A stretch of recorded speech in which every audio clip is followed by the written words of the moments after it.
أعوذ بالله من الشيطان الرجيم.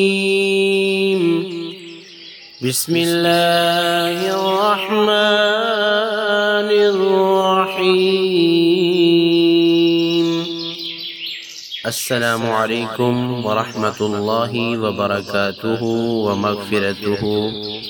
معزز ناظرین و سامعین، آج ہم اللہ تبارک و تعالی کی عطا کردہ توفیق سے اور اس کے پیارے محبوب صلی اللہ تعالی علیہ وسلم کے صدقے اور وسیلے سے پہلا کلمہ اردو ترجمہ کے ساتھ سیکھتے ہیں. پہلا کلمہ طیب. طیب معنی پاک.